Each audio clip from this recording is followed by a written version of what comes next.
ನಮಸ್ಕಾರ ಗೆಳೆಯರಿ, stock market Kannada ಚಾನಲ್ಗೆ ಸುಸ್ವಾಗತ.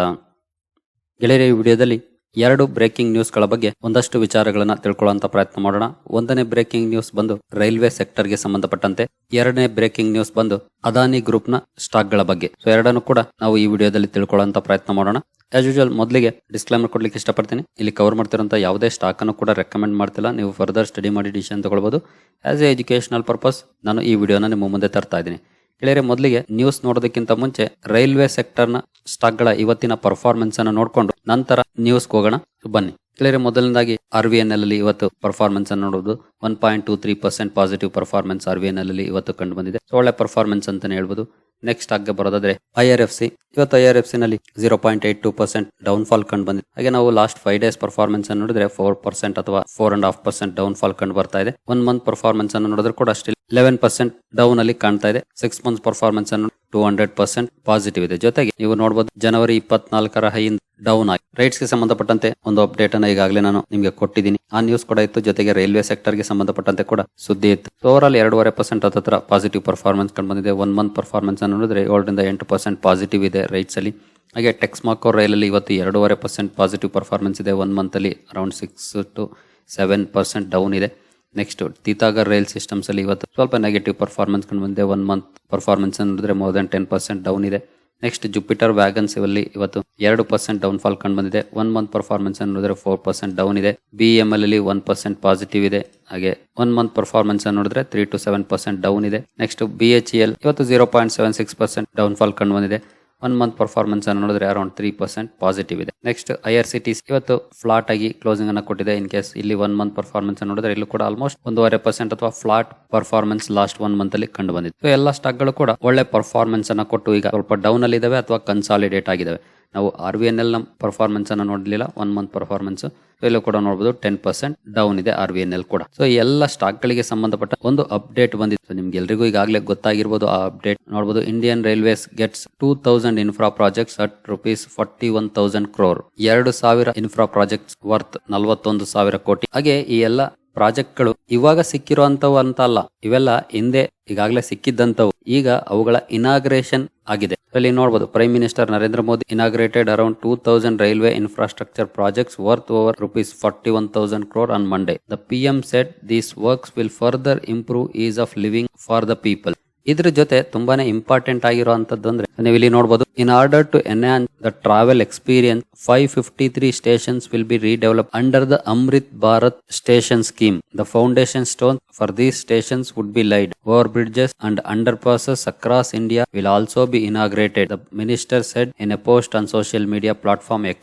ಇನ್ನು 553 ಸ್ಟೇಷನ್ಸ್ ಜೊತೆಗೆ various over bridges, under passes open ಆಗ್ತಿದೆ. ಜೊತೆಗೆ ನೋಡಬಹುದು, ಈ 553 stations spread across 27 state and union territories are being redeveloped at over ₹19,000 crore. 19,000 ಕೋಟಿ ಮೊತ್ತದ ಸ್ಟೇಷನ್ಸ್ ಇವು. ಅದನ್ನ ಸ್ವತಃ ರೈಲ್ವೆ ಮಿನಿಸ್ಟರ್ ಅಶ್ವಿನಿ ವೈಷ್ಣವ್ ಅವರು ಅನೌನ್ಸ್ಮೆಂಟ್ ಅನ್ನು ಮಾಡಿದ್ದಾರೆ. ಇಲ್ಲೂ ಕೂಡ ನೋಡಬಹುದು 2000 project 41,000 crore. Count down begins. ಅಂದ್ರೆ ಕೆಲಸ ಶುರು ಆಗ್ತಾ ಇದೆ. ಇದರಿಂದ ನಾವೇನ್ ಅರ್ಥ ಮಾಡ್ಕೊಳ್ಬಹುದು ಅಂತಂದ್ರೆ, ರೈಲ್ವೆ ಕಂಪನಿಗಳಿಗೆ ಕೆಲಸ ಜೋರಾಗ್ತಿದೆ. ಅಂದ್ರೆ ಈ ಪ್ರಾಜೆಕ್ಟ್ ಗಳ ಕೆಲಸ ಶುರುವಾಯ್ತು ಅಂತಂದ್ರೆ ಕಂಪನಿಗಳಿಗೆ ರೆವೆನ್ಯೂ ಶುರುವಾಗುತ್ತೆ. ಯಾಕಂದ್ರೆ ಇಷ್ಟು ದಿನ ಸಾಕಷ್ಟು ಆರ್ಡರ್ ಗಳು ಸಿಕ್ಕಿದ್ವು. ನಾವು ಲಾಸ್ಟ್ ರಿಸಲ್ಟ್ ನೋಡಿದ್ವಿ, ಕೆಲವು ಕಂಪನಿಗಳದ್ದು ಡೌನ್ ಪರ್ಫಾರ್ಮೆನ್ಸ್ ಇತ್ತು. ನಾನಾಗ ಈ ಪಾಯಿಂಟ್ ಅನ್ನ ಮೆನ್ಷನ್ ಮಾಡಿ, ಈಗ ಸಾಕಷ್ಟು ಆರ್ಡರ್ ಗಳು ಸಿಕ್ಕಿದಾವೆ. ಆದ್ರೆ ಅದರಿಂದ ಇನ್ನು ರೆವೆನ್ಯೂ ಜನರೇಷನ್ ಸ್ಟಾರ್ಟ್ ಆಗಿಲ್ಲ, ಅಂದ್ರೆ ಕೆಲಸನೇ ಸ್ಟಾರ್ಟ್ ಆಗಿಲ್ಲ. ಅವೆಲ್ಲ ಕೆಲಸಗಳು ಶುರುವಾದ್ರೆ ಆಗ ಈ ಕಂಪನಿಗಳ ನಂಬರ್ಸ್ ಇಂಪ್ರೂವ್ ಆಗುತ್ತೆ. ಅದರಿಂದ ಇನ್ಕಮ್ ಬರೋದಕ್ಕೆ ಶುರುವಾದ್ರೆ ಅಂತ. ಈಗ ಇಲ್ಲಿಂದ ಕಂಪನಿಗಳ ರೆವೆನ್ಯೂ ಕೂಡ ಶುರುವಾಗುತ್ತೆ. ಹಾಗಂತ ಸ್ಕೈ ರಾಕೆಟ್ ಆಗ್ಬಿಡುತ್ತೆ ಕಂಪನಿಯ ರೆವೆನ್ಯೂ ಅಂತಲ್ಲ, ಬಟ್ ಕೆಲಸ ಅಂತೂ ಶುರುವಾಗ್ತಿದೆ. ಕಂಪನಿಗಳಿಗೆ ಅಲ್ಲಿಂದ ರೆವೆನ್ಯೂ ಕೂಡ ಬರ್ಲಿಕ್ಕೆ ಶುರುವಾಗುತ್ತೆ. ಹಾಗಾದ್ರೆ ತುಂಬಾ ಜನ ಕೇಳುವಂತ ಪ್ರಶ್ನೆನೇ ಇದು, ಈಗ ಸ್ಟಾಕ್ ಗಳನ್ನ ಬೈ ಮಾಡಬಹುದಾ? ಇದೇ ಪ್ರಶ್ನೆ ಆಗಿರುತ್ತೆ ಎವ್ರಿ ವಿಡಿಯೋ. ಜೊತೆಗೆ ಎಲ್ಲರಿಗೂ ಕೂಡ ಈ ಪ್ರಶ್ನೆ ಇದ್ದೇ ಇರುತ್ತೆ. ಯಾಕಂದ್ರೆ ಸ್ಟಾಕ್ ಗಳು ಕೂಡ ಲಾಸ್ಟ್ 1 month ಪರ್ಫಾರ್ಮೆನ್ಸ್ ಅನ್ನು ನೋಡಿ ಸ್ವಲ್ಪ ಡೌನ್ ಅಲ್ಲಿ ಕೂಡ ಇದೆ. ಆದ್ರೆ ಆಸ್ ಆಫ್ ನಾವು ಸ್ವಲ್ಪ ಕಾಶಿಯಸ್ ಆಗಿ ಇರಬೇಕಾಗುತ್ತೆ. ಯಾಕಂದ್ರೆ ಈ ಒಂದು ತಿಂಗಳು ವೋಲಟೈಲ್ ಪರ್ಫಾರ್ಮೆನ್ಸ್ ಅನ್ನ ನಾವು ನೋಡ್ಲಿಕ್ಕೆ ಸಿಗಬಹುದು. ಏನೀಗ ಮಾರ್ಚ್ ಮಂತ್ ಏನಿದೆ, ವೋಲಟೈಲ್ ಪರ್ಫಾರ್ಮೆನ್ಸ್ ಗಳಿಗೆ ಕಾರಣ ಆಗಬಹುದು. Because of various issues. Election ಕೂಡ ಹತ್ರ ಬರ್ತಾ ಇದೆ. ಜೊತೆಗೆ ನೀವು ಈಗಾಗಲೇ ಇಶ್ಯೂಸ್ ನೋಡ್ತಾ ಇದ್ದೀರಿ. ಫಾರ್ ಎಕ್ಸಾಂಪಲ್ ಫಾರ್ಮರ್ ಪ್ರೊಟೆಸ್ಟ್ ಆಗ್ಬಹುದು. ಎಲ್ಲನೂ ಕೂಡ ಇನ್ಕ್ಲೂಡ್ ಆಗಿ ಸ್ವಲ್ಪ ವೋಲಟೈಲ್ ಪರ್ಫಾರ್ಮೆನ್ಸ್ ಗೆ ಕಾರಣ ಆಗ್ಬಹುದು ಅಂತ ಹಲವಾರು ಜನ ಎಕ್ಸ್ಪರ್ಟ್ಸ್ ಹೇಳ್ತಿದ್ದಾರೆ ಈ ತಿಂಗಳು. ಗೊತ್ತಿಲ್ಲ ಅದು ಯಾವ ರೀತಿ ಇರುತ್ತೆ ಅಂತ. ಯಾಕಂದ್ರೆ ನಾವು ಯಾವ ಎಕ್ಸ್ಪರ್ಟ್ ಅನ್ನು ಕೂಡ 100% ರೈಟ್ ರೈಟ್ ಆಗ್ತಾರೆ ಅಥವಾ ಅವರ ಒಪಿನಿಯನ್ ರೈಟ್ ಆಗಿರುತ್ತೆ ಅಂತ ಹೇಳಿಕ್ ಆಗೋದಿಲ್ಲ. ಬಟ್ ನಾವು ಕಾಶಿಯಸ್ ಇರಬೇಕಾಗುತ್ತೆ. ಹಾಗಾಗಿ ವೈಟ್ ಅಂಡ್ ವಾಚ್ ಪಾಲಿಸಿ ಕೂಡ ಬಳಸಬಹುದು. ಆದ್ರೆ ನಿಮ್ಮ ವಿಷನ್ ಲಾಂಗ್ ಟರ್ಮ್ ಆಗಿದ್ರೆ ಖಂಡಿತ ನಾನು ಯಾವಾಗ್ಲೂ ಹೇಳಾಗೆ ಅಕಾರ್ಡಿಂಗ್ ಟು ನಿಮ್ಮ ರಿಸ್ಕ್ ಅಪಟೈಟ್ ನೀವು ಡಿಸಿಷನ್ ತಗೊಳ್ಬಹುದು. ಜೊತೆಗೆ ನಿಮ್ಮ ಇರೋ ಅಂತ ಹೋಲ್ಡಿಂಗ್ ಅನ್ನ ಆರಾಮಾಗಿ ಕಂಟಿನ್ಯೂ ಮಾಡಬಹುದು ನನ್ನ ಪ್ರಕಾರ. ನೀವು in case RVNL 6 month performance ಅನ್ನು ನೋಡಿದ್ರೆ ಡಬಲ್ ಆಗಿದೆ. ಹಾಗೆ ಹೈ ಇಂದ ನಾವು ಕ್ಯಾಲ್ಕುಲೇಟ್ ಮಾಡಿದ್ರೆ ನೋಡಬಹುದು 14-15% ಡೌನ್ ಕೂಡ ಕಾಣ್ತಾ ಇದೆ. ಮೋರ್ ದನ್ 20% ಡೌನ್ ಆಗಿತ್ತು. ಅದರ ನಂತರ ಒಳ್ಳೆ ರಿಕವರಿ ಕೂಡ ಆಯಿತು ಸ್ವಲ್ಪ ಮಟ್ಟಿಗೆ. ಓವರ್ ಆಲ್ ಈಗ 13-14% ಡೌನ್ ಅಲ್ಲಿ ಟ್ರೇಡ್ ಆಗ್ತಿದೆ RVNL. ಹಾಗೆ ನಾವು IRFC ಚೆಕ್ ಮಾಡಿದ್ರೆ 6 ಮಂತ್ಸ್ ಅಲ್ಲಿ ಇಲ್ಲೂ ಕೂಡ ಈಗಾಗಲೇ ನಾವು ನೋಡಿದ್ವಿ ಅನ್ಸುತ್ತೆ, ಆಗ್ಲೇ 13% ಡೌನ್ ಕಾಣ್ತಾ ಇದೆ. ನೆಕ್ಸ್ಟ್ ಇರ್ಕಾನ್ ಅಲ್ಲಿ ನೋಡಬಹುದು ಫ್ಲಾಟಿಶ್ ಪರ್ಫಾರ್ಮೆನ್ಸ್, ಆಲ್ಮೋಸ್ಟ್ ಅಲ್ಲೇ ರಿಕವರಿ ಆಗ್ಬಿಟ್ಟಿದೆ ಅಂತ ಹೇಳ್ಬೋದು. ಸೊ ಅರೌಂಡ್ 6% ಡೌನ್ ಇದೆ. ಸೊ ನೀವು ಯಾವುದೇ ಸ್ಟಾಕ್ ಅನ್ನ ಚೆಕ್ ಮಾಡಿ ಇದೇ ರೀತಿ ಪರ್ಫಾರ್ಮೆನ್ಸ್ ಇದೆ. ಸೊ ನೀವು ಮಾಡಬೇಕಾಗಿರೋದು ಇಷ್ಟೇ. ಇನ್ ಕೇಸ್ ನೀವು ಲಾಂಗ್ ಟರ್ಮ್ ಇನ್ವೆಸ್ಟ್ ಮಾಡ್ತೀವಿ, ನಾವೀಗ ರಿಸ್ಕ್ ತಗೊಳ್ತೀವಿ ಅನ್ನೋ ಖಂಡಿತ ನೀವು ಮೂವ್ ಆನ್ ಆಗಬಹುದು. ಇಲ್ಲ ನಾನು ರಿಸ್ಕ್ ತಗೊಳಕ್ ರೆಡಿ ಇಲ್ಲ ಅನ್ನೋ ಕಾಯಬಹುದು. ಇನ್ನು ನನಗೆ ಪೂರ್ತಿ ರಿಸ್ಕ್ ಬೇಡವೇ ಬೇಡ ಅನ್ನೋರು ಎಲೆಕ್ಷನ್ ಆಗೋವರೆಗೂ ಕೂಡ ಕಾಯಬಹುದು. ಸೊ ಒಂದ್ ಸೆಲೆಕ್ಷನ್ ಆಗಿ ರಿಸಲ್ಟ್ ಬಂದು ಯಾವ ಗವರ್ನಮೆಂಟ್ ಎಲೆಕ್ಟ್ ಆಗುತ್ತೆ ಅನ್ನೋದು ಕೂಡ ಗೊತ್ತಾಗುತ್ತೆ. ಸೊ ಆಗ ಇನ್ನು ಈಸಿಯಾಗಿ ನೀವು ಡಿಸಿಷನ್ ತಗೊಳ್ಬಹುದು, ಸುಲಭ ಆಗುತ್ತೆ ಆಗ ಡಿಸಿಷನ್ ತಗೊಳ್ಳಿ. ಇನ್ ಕೇಸ್ ಕರೆಂಟ್ ಗವರ್ನಮೆಂಟ್ ಬಂದು ಒಳ್ಳೆ ಪರ್ಫಾರ್ಮೆನ್ಸ್ ಅನ್ನು ನಾವು ಈ ಕಂಪನಿಗಳಲ್ಲಿ ಎಕ್ಸ್ಪೆಕ್ಟ್ ಮಾಡಬಹುದು. ಆಗ 232 ಇರುವಂತಹ ಸ್ಟಾಕ್ 300 ಬೇಕಾದ್ರೂ ಆಗ್ಬಹುದು ಉದಾಹರಣೆಗೆ ಅಷ್ಟರಲ್ಲಿ. ಬಟ್ ಕಂಪನಿಗಳಿಗೆ ಇನ್ನು ಗ್ರೋತ್ ಆಪರ್ಚುನಿಟಿ ಸಾಕಷ್ಟು ಇರುತ್ತೆ. ಸೊ ಹಾಗಾಗಿ ನೀವು ಶಾರ್ಟ್ ಟರ್ಮ್ ಅಲ್ಲಿ ಬರುವಂತ ರ್ಯಾಲಿಯನ್ನ ನೋಡಿ ಆಮೇಲೆ ವೈಟ್ ಮಾಡುವಂತ ಅವಶ್ಯಕತೆ ಏನಿಲ್ಲ. ಎಲೆಕ್ಷನ್ಸ್ ಆದ್ಮೇಲೆ ರಿಸಲ್ಟ್ ಗೊತ್ತಾಗಿರುತ್ತೆ, ಅದ್ರ ಮೇಲೆ ಈಸಿಯಾಗಿ ಡಿಸಿಷನ್ ಕೂಡ ತಗೊಳ್ಬಹುದು. So as of now may be ತುಂಬಾ ಜನರ ಒಪಿನಿಯನ್ ಈ ಮಂತ್ ಸ್ವಲ್ಪ ವಾಲಟೈಲ್ ಪರ್ಫಾರ್ಮೆನ್ಸ್ ಇರಬಹುದು ಅಂತ. ಸೊ ಹಾಗಾಗಿ ಅದನ್ನೆಲ್ಲ ಅರ್ಥ ಮಾಡ್ಕೊಂಡು ನಾವು ಮುಂದುವರಿಬೇಕಾಗುತ್ತೆ. ಸೊ ನೆಕ್ಸ್ಟ್ ಅದಾನಿ ಗ್ರೂಪ್ ಕಡೆ ಬರೋಣ. ಇವತ್ತು ಅದಾನಿ ಎಂಟರ್ಪ್ರೈಸಸ್ ಅಲ್ಲಿ 1.5% ಗಿಂತ ಜಾಸ್ತಿ ಪಾಸಿಟಿವ್ ಪರ್ಫಾರ್ಮೆನ್ಸ್ ಕಂಡು ಬಂದಿದೆ, ಒಳ್ಳೆ ಪರ್ಫಾರ್ಮೆನ್ಸ್. ಹಾಗೆ ಅದಾನಿ ಟೋಟಲ್ ಗ್ಯಾಸ್ ಅಲ್ಲಿ ಅರೌಂಡ್ 5% ಪಾಸಿಟಿವ್ ಪರ್ಫಾರ್ಮೆನ್ಸ್ ಕಂಡು ಬಂದಿದೆ. ನೆಕ್ಸ್ಟ್ ಆಗ ಬರೋದಾದ್ರೆ ಅದಾನಿ ಪವರ್ 2.5% ಪಾಸಿಟಿವ್ ಪರ್ಫಾರ್ಮೆನ್ಸ್ ಇದೆ. ನೆಕ್ಸ್ಟ್ ಅದಾನಿ ಗ್ರೀನ್ ಅಲ್ಲೂ ಕೂಡ ಮೋರ್ ದೆನ್ 2.5% ಹತ್ರ 3% ಪಾಸಿಟಿವ್ ಪರ್ಫಾರ್ಮೆನ್ಸ್ ಕಂಡು ಬಂದಿದೆ. ಇದಕ್ಕೆ ಸಂಬಂಧಪಟ್ಟಂತ ನ್ಯೂಸ್ ಗೆ ಬರೋದಾದ್ರೆ ನೋಡಬಹುದು, why does Gautam Adani want to hitch a ride with Uber. Headline ಅನ್ನು ನೋಡಿದ್ರೆ ನಿಮಗೆ ಪ್ರಾಪರ್ ಮಾಹಿತಿ ಸಿಗೋದಿಲ್ಲ. ನೋಡಬಹುದು ಇನ್ನೊಂದು ನ್ಯೂಸ್ ನೋಡಬಹುದು, Adani seeks partnership with Uber to accelerate super app electric cars. So ಈ ಹೆಡ್ಲೈನ್ ಅನ್ನು ನೋಡಬಹುದು. 24ನೇ ತಾರೀಕು ಉಬರ್ ಸಿಇಒ ದಾರಾ ಖುಸ್ರೋ ಶಾಹಿ ಅವರನ್ನ ಮೀಟ್ ಮಾಡಿದ್ದಾರೆ ಗೌತಮ್ ಅದಾನಿ ಅವರು, ಸ್ಟ್ರಾಟಜಿಕ್ ಪಾರ್ಟ್ನರ್ಶಿಪ್ ಗೆ ಸಂಬಂಧಪಟ್ಟಂತೆ. ಸೊ ನೋಡಬಹುದು, between the two majors for rolling out the Adani group's electric passenger vehicle on the ride hailing platform. So ನೀವು ಈಗಾಗಲೇ ಉಬರ್ ಬಗ್ಗೆ ತಿಳ್ಕೊಂಡಿದ್ದೀರಿ, ಗೊತ್ತಿದೆ ಉಬರ್ ಏನ್ ಮಾಡುತ್ತೆ ಅಂತ. ಸೊ ಅದೇ ರೀತಿಯ ಪ್ಲಾಟ್ಫಾರ್ಮ್ ಅಂತ ಹೇಳ್ಬೋದು ಅದಾನಿಯವರ ಪಾರ್ಟ್ನರ್ಶಿಪ್ ಅಲ್ಲಿ, ಎಸ್ಪೆಷಲಿ ಎಲೆಕ್ಟ್ರಿಕ್ ಪ್ಯಾಸೆಂಜರ್ ವೆಹಿಕಲ್ಸ್ ಜೊತೆಗೆ ನೋಡಬಹುದು collaboration aims to increase the conglomerate super app Adani One's traction. ಅಂದ್ರೆ ಅದಾನಿ ಗ್ರೂಪ್ ನ ಎಲ್ಲ ಸರ್ವಿಸಸ್ ಅನ್ನು ಪ್ರೊವೈಡ್ ಮಾಡುವಂತ ಸೂಪರ್ ಆಪ್ ಆಗಿರುತ್ತೆ ಇದು. ಹಾಗೆ ಇದನ್ನ 2022 ಲಾಂಚ್ ಮಾಡಿದ್ದಾರೆ. ಅದಾನಿ ಒನ್ ಸೂಪರ್ ಆಪ್ ಅನ್ನು provides A range of services including booking flights, vacation packages, airport services and main further help with taxi bookings with Uber integration. So ಇದಕ್ಕೆ ಸಂಬಂಧಪಟ್ಟಂತೆ ಕೆಲವೊಂದು ಒಪ್ಪಂದಗಳ ಬಗ್ಗೆ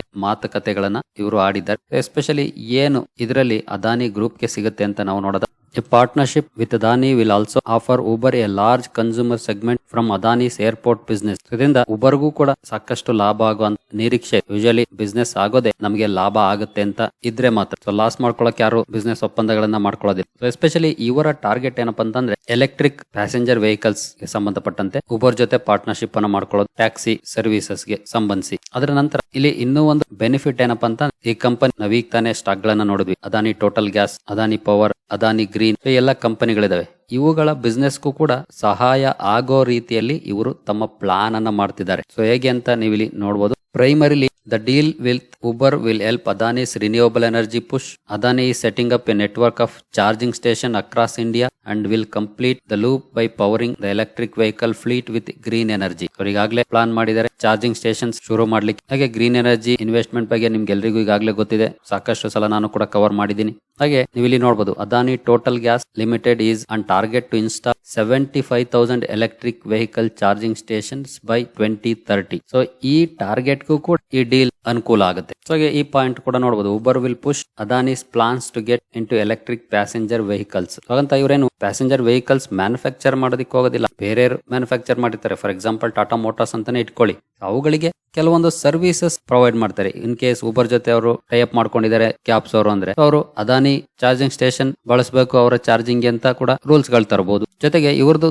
ದೊಡ್ಡ ಬಿಸ್ನೆಸ್ ಇದೆ, ಕಾಂಗ್ಲೊಮರೇಟ್, ನಿಮ್ಗೆಲ್ರಿಗೂ ಗೊತ್ತಿದೆ. ಪೋರ್ಟ್ ಇಂದ ಹಿಡಿದು ಪವರ್ ವರೆಗೂ ಸರ್ವಿಸಸ್ ಅನ್ನ ಪ್ರೊವೈಡ್ ಮಾಡ್ತಾರೆ. ಸೊ ಅಲ್ಲೆಲ್ಲ ಕೂಡ ಇವರಿಗೆ ಅವಶ್ಯಕತೆ ಇರುತ್ತೆ. ಇಲ್ಲೇ ನೋಡಬಹುದು, though it is not into vehicle manufacturing. So ನಾನು ಅವಾಗಲೇ ಹೇಳಿದೆ, ವೆಹಿಕಲ್ ಮ್ಯಾನುಫ್ಯಾಕ್ಚರಿಂಗ್ ಅವ್ರು ಇಳಿತಾ ಇಲ್ಲ. It has huge in house requirement in its ports and airports businesses. ಜೊತೆಗೆ ಇವ್ರಗಳ ಅಂಡರ್ ಕೆಲವೊಂದು ಏರ್ಪೋರ್ಟ್ಸ್ ಗಳು ಕೂಡ ಇದಾವೆ. ಏರ್ಪೋರ್ಟ್ ಗಳನ್ನು ಕೂಡ ಮ್ಯಾನೇಜ್ ಮಾಡ್ತಿದ್ದಾರೆ. ಸೊ ಇದೆಲ್ಲನೂ ಕೂಡ ಇವರ ಬಿಸ್ನೆಸ್ ಗೆ ಪ್ಲಸ್ ಪಾಯಿಂಟ್ ಆಗುತ್ತೆ. ಇಲ್ಲಿ ನೋಡಬಹುದು, integrated of Uber with Adani one app which Gautam Adani wants to make the Ferrari of the digital world is part of Adani Group's strategy to build ancillary offerings that support the airport business growth as well as build a consumer app that feeds on huge number of passengers that pass through Adani airports. Nearly 20% of India's aviation traffic goes through Adani. So important line ನೋಡಬಹುದು, 20% aviation traffic Adani group manage ಮಾಡ್ತಿರೋಂತ airport ಗಳ ಮೂಲಕನೇ ಹೋಗ್ತಾ ಇದೆ ಅಂತಂದ್ರೆ ಇವರಿಗೆ ದೊಡ್ಡ ಮಟ್ಟದ ಬೆನಿಫಿಟ್ ಆಗುವಂತ ಸಾಧ್ಯತೆಗಳು ಇದೆ. ಹಾಗಾಗಿ ಈ ಎಲ್ಲ ಪ್ಲಾನ್ ಗಳನ್ನ ಇವರು ಮಾಡ್ತಾ ಇದ್ದಾರೆ. ಸೊ ಇದನ್ನ ನೀವು ನೋಡಬಹುದು. ಹಾಗಾಗಿ ಇಂಟ್ರೆಸ್ಟ್ ಇರೋರು ಅದಾನಿ ಗ್ರೂಪ್ ನ ಸ್ಟಾಕ್ ಗಳನ್ನ ಫೋಕಸ್ ಮಾಡಬಹುದು. ಎಸ್ಪೆಷಲಿ ನಾನು ಈಗ ತಾನೇ ಕವರ್ ಮಾಡಿದಂತ ಅದಾನಿ ಎಂಟರ್ಪ್ರೈಸಸ್ ಆಗ್ಬಹುದು. ಇದೊಂದು ಫ್ಲಾಗ್ಶಿಪ್ ಕಂಪನಿ. ಅಂದ್ರೆ ಅದಾನಿ ಗ್ರೂಪ್ ನ ಎಲ್ಲ ಸ್ಟಾಕ್ ಗಳಿಗೂ ಕೂಡ ಇದು ಲಿಂಕ್ ಆಗಿರುವಂತಹ ಕಂಪನಿ. ಯಾಕಂದ್ರೆ ಒಂಥರ ಪೇರೆಂಟ್ ಕಂಪನಿ ಅಂತ ಹೇಳ್ಬಹುದು ಅದಾನಿ ಎಂಟರ್ಪ್ರೈಸಸ್ ಅನ್ನ. ಇನ್ನು ಉಳಿದಂತೆ ಅದಾನಿ ಟೋಟಲ್ ಗ್ಯಾಸ್, ಇದಕ್ಕೂ ಕೂಡ ಸಾಕಷ್ಟು ಬೆನಿಫಿಟ್ ಆಗುವಂತಹ ಸಾಧ್ಯತೆ ಇದೆ. ನಾವು ಈಗ ತಾನೇ ನೋಡಿದ್ವಿ, 2030 75,000 ಚಾರ್ಜಿಂಗ್ ಸ್ಟೇಷನ್ಸ್ ಟಾರ್ಗೆಟ್ ಅನ್ನ ಹಾಕೊಂಡು ಕೂತಿದೆ ಕಂಪನಿ. ನೆಕ್ಸ್ಟ್ ಅದಾನಿ ಪವರ್, ಇದಕ್ಕೂ ಕೂಡ ಲಾಭ ಆಗ್ಬಹುದು. Next Adani green. ಇನ್ನುಳಿದಂತೆ ಬೇರೆ ಸ್ಟಾಕ್ ಗಳನ್ನು ಕೂಡ ಇಂಟ್ರೆಸ್ಟ್ ಇರೋರು ಸ್ಟಡಿ ಮಾಡಬಹುದು, ಅದರಲ್ಲಿ ಏನ್ ತಪ್ಪಿಲ್ಲ. ಬಟ್ ಈ ಡೀಲ್ ನ ಮೇಜರ್ ಉಪಯೋಗ ಇವುಗಳಿಗೆ ಆಗ್ಬಹುದು. ಜೊತೆಗೆ ಅದಾನಿ ಪೋರ್ಟ್ ಗೂ ಕೂಡ ಆಗುತ್ತೆ. ಸೊ ನಾವು ಅದನ್ನ ಇಲ್ಲಿ ಕವರ್ ಮಾಡಿ, ಆ ಲಿಸ್ಟ್ ಗೆ Adani Ports and Special Economic Zone ಈ ಸ್ಟಾಕ್ ಅನ್ನು ಕೂಡ ಸೇರ್ಕೊಳ್ಬಹುದು. ಇವತ್ತು 1% ಪಾಸಿಟಿವ್ ಪರ್ಫಾರ್ಮೆನ್ಸ್ ನೋಡಬಹುದು. Market cap around 3 lakh crore ತಲುಪಿದೆ ಈಗಾಗಲೇ. ಅದಾನಿ ಗ್ರೂಪ್ ಅಲ್ಲಿ ಇಂಟ್ರೆಸ್ಟ್ ಇರೋರು ಖಂಡಿತ ಈ ಸ್ಟಾಕ್ ಗಳನ್ನ ನೀವು ಸ್ಟಡಿ ಮಾಡಬಹುದು. ಅಥವಾ ಸ್ಟ್ರೈಟ್ ಅವೇ ಇಗ್ನೋರ್ ಕೂಡ ಮಾಡಬಹುದು. ಈಗಾಗಲೇ ನಿಮಗೆ ಗೊತ್ತಿದೆ ಪೊಲಿಟಿಕಲಿ ಯಾವ ರೀತಿ ಇವರ ನೇಮ್ ಅನ್ನ ಬಳಸ್ಕೊಳ್ತಿದ್ದಾರೆ ಅಪೋಸಿಷನ್ ಪಾರ್ಟೀಸ್ ಅಂತ. ಸೊ ರಿಸ್ಕ್ ಕೂಡ ಇದೆ. ಇನ್ ಕೇಸ್ ಎಲೆಕ್ಷನ್ ಅಲ್ಲಿ ಏನಾದ್ರು ವ್ಯತ್ಯಾಸಗಳಾದ್ರೆ ಅದನ್ನು ಕೂಡ ನೀವು ಅರ್ಥ ಮಾಡ್ಕೊಂಡಿರ್ಬೇಕಾಗುತ್ತೆ ಇನ್ವೆಸ್ಟ್ ಮಾಡೋದಕ್ಕಿಂತ ಮುಂಚೆ. ಇದೆಲ್ಲಾನು ತಿಳ್ಕೊಂಡು ನೀವು ಡಿಸಿಷನ್ ತಗೊಳ್ತೀರಿ ಅಂದ್ರೆ ಖಂಡಿತ ಕಂಪನಿಗಳನ್ನ ಸ್ಟಡಿ ಮಾಡಿ ಡಿಸಿಷನ್ ತಗೊಳ್ಬಹುದು. ಆದ್ರೆ ಈ ಕಂಪನಿಗಳಿಗೆ ಇದ್ದಂತ ಒಂದು ಹರ್ಡಲ್ ಸದ್ಯದ ಮಟ್ಟಿಗೆ ದೂರ ಆಗಿದೆ. ಸೊ ಹಾಗಾಗಿ ಅದೊಂದು ಅಡ್ವಾಂಟೇಜ್ ಕೂಡ ಇದೆ. ಬಟ್ ಮುಂದೆ ದೊಡ್ಡ ಹರ್ಡಲ್ ಇದೆ ಎಲೆಕ್ಷನ್ಸ್. ಎಲೆಕ್ಷನ್ ಅಲ್ಲಿ ಯಾವ ರಿಸಲ್ಟ್ ಬರುತ್ತೆ ಅನ್ನೋದ್ರ ಮೇಲೂ ಕೂಡ ಕಂಪನಿಗಳ ಪರ್ಫಾರ್ಮೆನ್ಸ್ ಡಿಪೆಂಡ್ ಆಗಿರುತ್ತೆ. ಹಾಗಾಗಿ ಆ ರಿಸ್ಕ್ ಅನ್ನು ಕೂಡ ಅರ್ಥ ಮಾಡ್ಕೊಂಡು ನೀವು ಸ್ಟಡಿ ಮಾಡಿ ಮುಂದುವರಿಬಹುದು. ಸರಿ ಗೆಳೆಯರೆ, ಈ 2 ಅಪ್ಡೇಟ್ಸ್ ನಿಮ್ಗೆ ಇಷ್ಟ ಆಗಿದೆ ಅಂದ್ಕೊಳ್ತೀನಿ. ಮುಂದಿನ ವಿಡಿಯೋದಲ್ಲಿ ಸಿಗೋಣ. ಅಲ್ಲಿವರೆಗೂ ಜೈ ಹಿಂದ್, ಜೈ ಕರ್ನಾಟಕ.